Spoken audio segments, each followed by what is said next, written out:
Let's make a cauliflower rice bowl.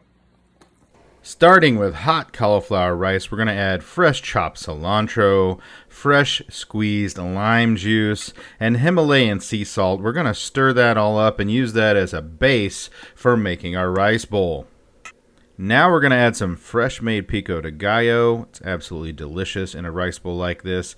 And for a little crispy extra flavor, I like to use bacon bits. This is actually pancetta, but either one will work. Pancetta really adds a great flavor to it. Now add the taco meat of your choice. I did American Wagyu ground taco meat.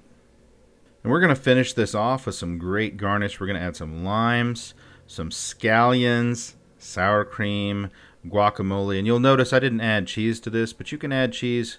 Cheese makes a great addition to this. I would also recommend hot sauce. I tend to use a lot of sriracha on a bowl like this, but it's packed with flavor. So good.